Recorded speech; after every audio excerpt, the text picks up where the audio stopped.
of them for yesterday not showing up at the park after the shooting or at that second shooting Sunday night. What'd they have to say about that? Well, Mayor Ted Wheeler tackled that question, and he admitted no, he was not at Normandale Park. He was not in East Portland, where a mother and her kids were shot, and he was not in Southwest Portland, where police shot and killed someone. But he believes his absence should not be mistaken for a lack of caring. He says quite the opposite, in fact. He says he and his team have been working around the clock, and they've been doing so in collaboration with law enforcement. Take a listen. I disagree with your characterization that we did nothing or that we haven't been present. I believe we have. I hear the anger and the frustration, and maybe more than anything else, the fear that people are expressing. And they need to know that their mayor takes this seriously, that I am prioritizing it, that I'm working with any partner who will work with me to address this issue. And that's what I've been doing all weekend, is working with people who will work with me to move towards a Portland where people don't have to look over their backs anymore. Late this afternoon, we got an affidavit that spells out some of what police think happened. But Mike, you're a veteran crime beat reporter. A lot of people want to know, why does it take so long? Why does it take 3 days to get some of these details out? Well, investigations of this magnitude take time. They don't necessarily move along quicker because there are a lot of eyes on the case or a lot of people are talking about it on social media. Mayor Ted Wheeler, DA Mike Schmidt, Chief Chuck Lavelle will be the first to tell you that they cannot get wrapped up in the high-profile nature of the case. Their job is to build a case, and that takes time, and they will release information when they can and not a minute sooner. The last thing they want to do is release information too quickly and then have to walk it back because the investigation took a different turn. Pat? All right. Thank you, Mike Benner. Last night, we asked you to weigh in on the shootings and Portland leaders' responses to them. We set up a voicemail line for this show, 503-226-5090. A lot of you did leave messages on the topic. Thank you. It definitely hit a nerve. Hi, my name is Bruce.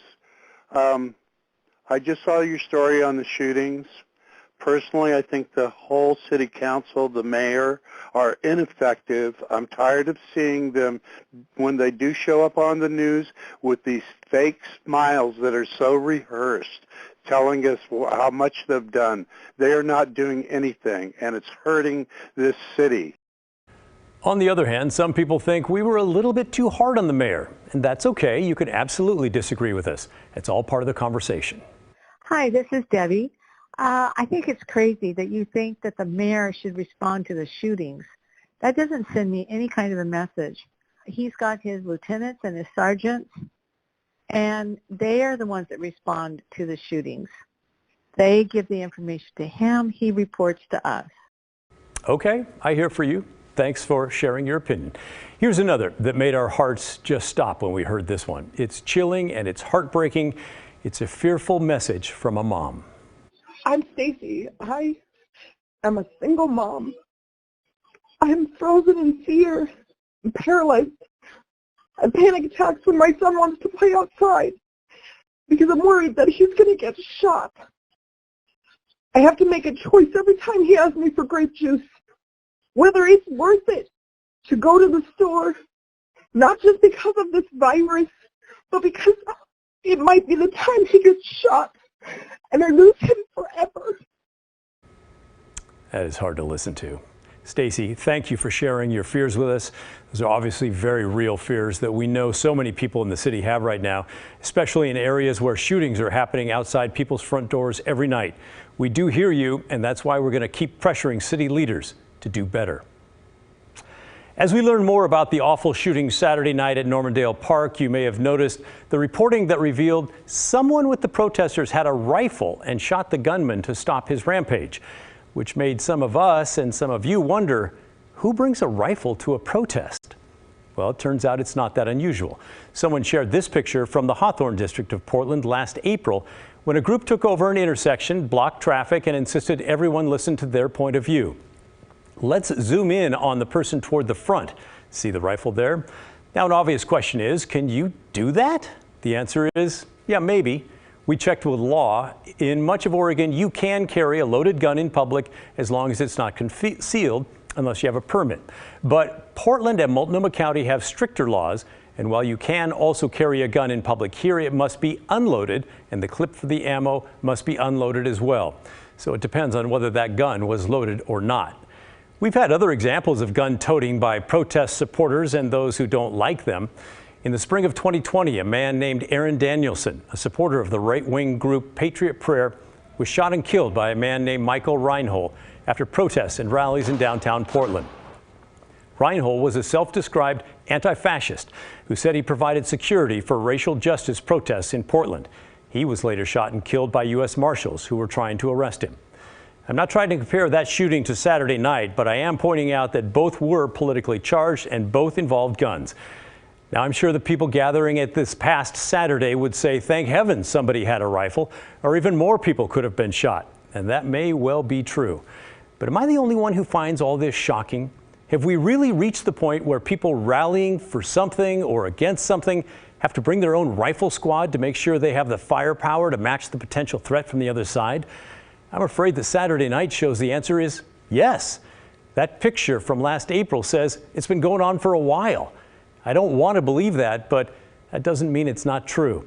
And I'm not sure what it means for our city and the chances of a peaceful future. What are your thoughts? We're a different sort of news program. We do want to hear from you.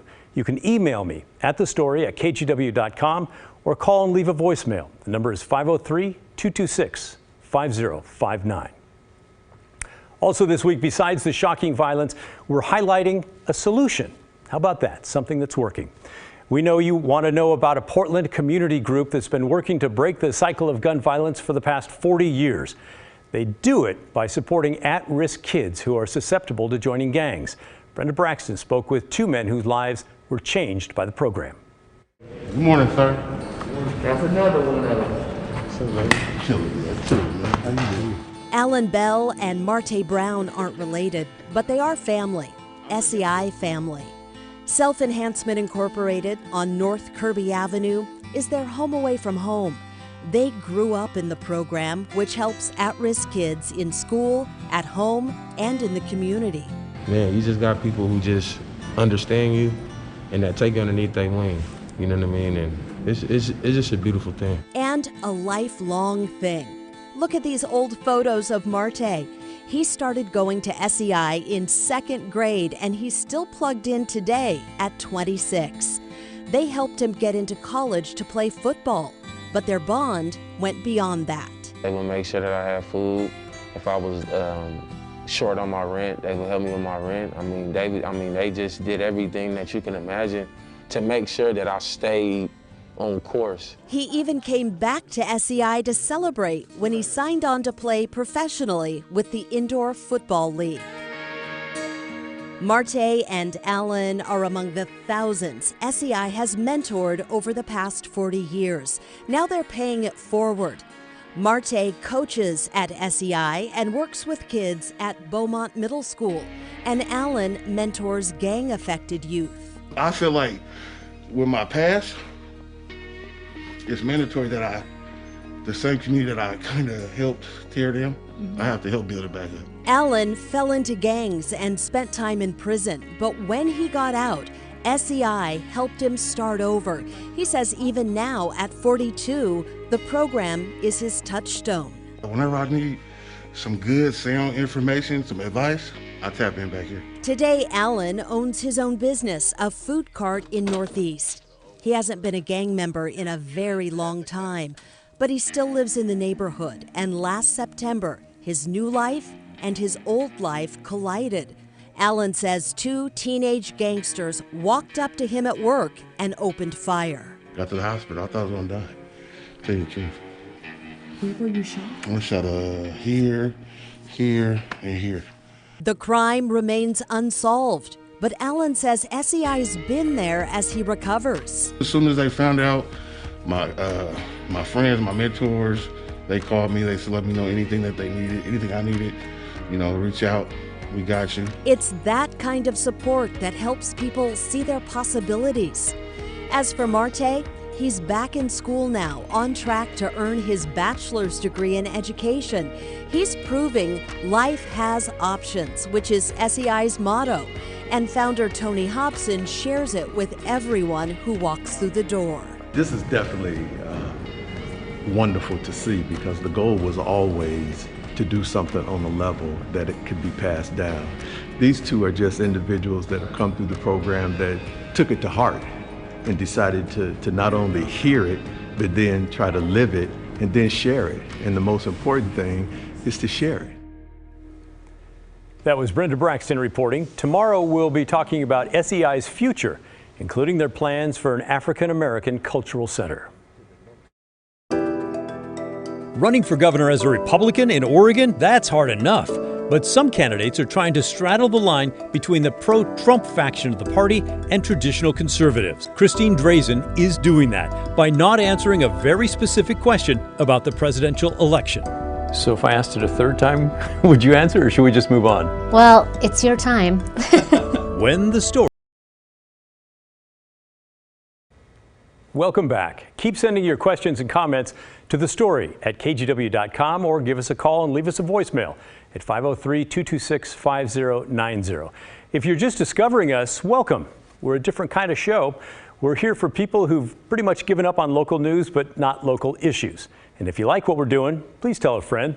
Our tent is big. Everyone is welcome. Now let's get to one of my favorite segments, our Pivot of the Day Award. It's definitely struck a chord with a lot of you last night when we featured Democrat Tina Kotek. Tonight, we'll see how Republican Christine Drazen does in the pivot. First, a bit of background. During the campaign season, you will see lots of candidates try to change the questions that they're asked into one that they would rather answer. Really start to listen now to the questions and whether the candidate answers the question directly or dodges it. Most will dodge it if they don't like it. In the media training business, that is called a pivot. Some people can do it naturally, others are taught. It is a technique that once you start looking for it, you're going to see everywhere. It's easiest to imagine if you think of basketball. When I ask someone a question, it's like I'm passing the ball to them. If they answer the question directly, it's like they pass the ball back to me. But with the pivot, I pass the ball to them in the form of a question they don't like, and instead of passing the ball back to me, they pivot and pass the ball somewhere else. Instead of answering the question they don't like, they simply answer a question they do like, even though that's not what I asked. In my 3+ decades of reporting, I have found the people who do that the most are politicians. Tonight, Republican candidate for governor Christine Drazen will show us how it's done. She is an excellent talker, so I do want to let you know that I did edit a little bit for brevity, but it doesn't change her answers. I'll play a clip for you, but before I do that, I want to stress that I did enjoy interviewing her, and she absolutely understands the big problems facing Oregon. She has a lot of ideas on solutions, and we're going to cover all of those in the coming days. I do respect her, but that does not mean she gets a pass on the pivot. Listen to my questions here and her answers and see if you can spot the pivots. Do you believe the election for president was stolen illegally from President Trump? I am committed to ensuring election integrity in Oregon, that you can count, that you can believe and know that your vote here counts, and that you can absolutely guarantee that any fraud here is fully prosecuted and fully pursued.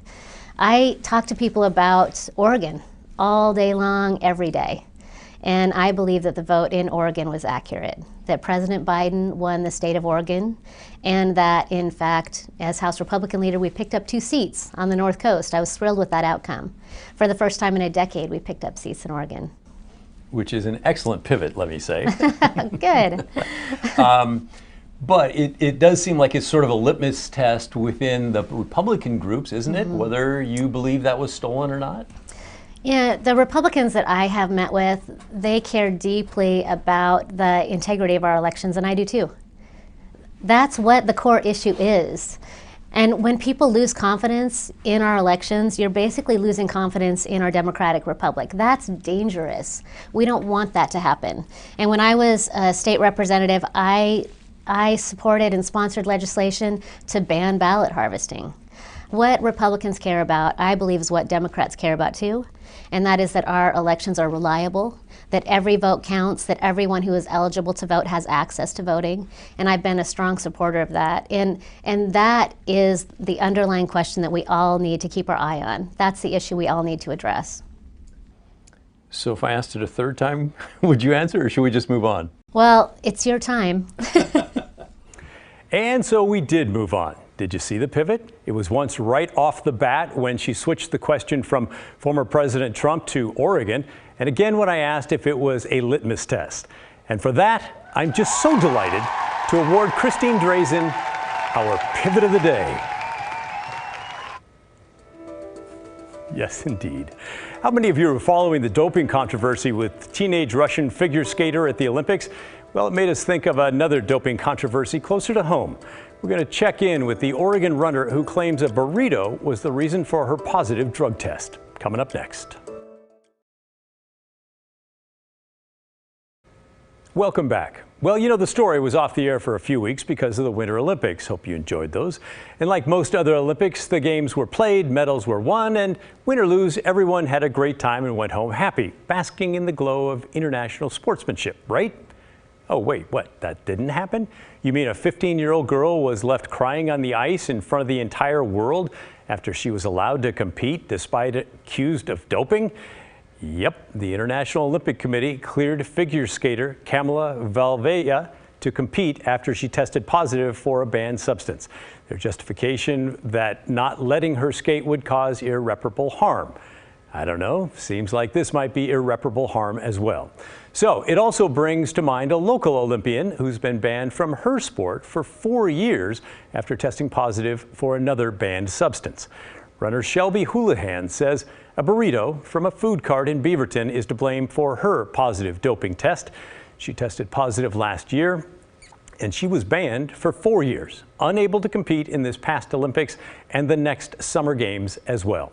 Now she's launching a full-scale defense to try to clear her name, saying that she never took any banned substance and doubling down on her claim that a burrito she ate the night before her drug test had pork organ meat in it, and that meat is what caused the false positive.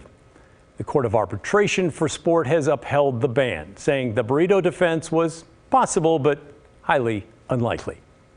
Then there's Sha'Carri Richardson, another runner who was banned from her event in the Olympics after using marijuana while she was in Oregon. She tweeted about the Russian skater, asking what the difference was, concluding, "The only difference I see is that I'm a black young lady." Now, part of the reason the Russian figure skater got more leniency, officials said, is because of her age. She's only 15, and because her case hadn't had the chance to go through the investigative process. But a lot of people saw a double standard in how her case was treated as opposed to those other athletes. We talked with Rob Keeler, who used to be the Deputy Director General for the World Anti-Doping Agency and now advocates for athletes. He says there is a double standard, but it goes much higher than individual athletes.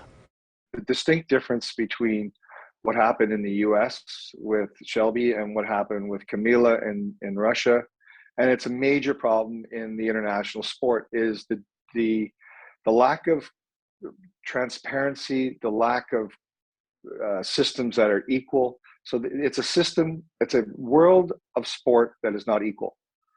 So you had the United States Anti-Doping Agency that followed the rule of law. So they followed the World Anti-Doping Code and what they were supposed to do. In the Kamila case, they didn't follow the rule of law. Strict liability was she should have been provisionally suspended.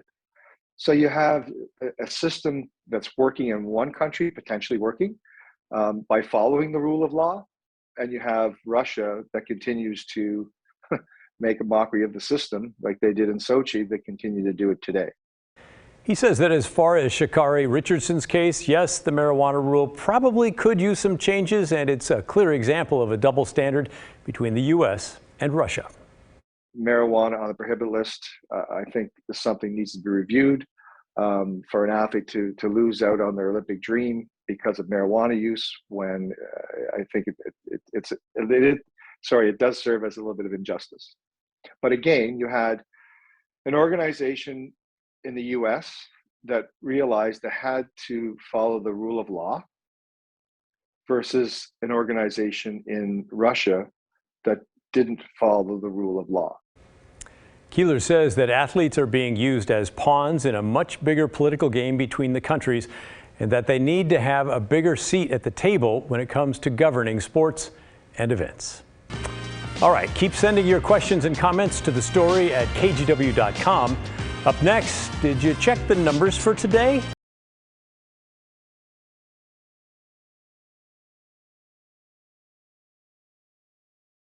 And now for something a bit lighter. Today is 2/22/22. Did you know that? Let's put 22 seconds up on the clock and I'll explain. February 22nd of 2022, or 2/22/22, is a super rare combination. It's called a palindrome because the date can be read forward or backward and still mean the same thing. Our office actually had a brief dance party at 2:22 this afternoon because, well, why not? And the next palindrome lands on a Tuesday in 400 years. Glad we got that in 22 seconds. That's the end of our show. Thanks for watching. Remember, the story, our story, that never ends. See you tomorrow.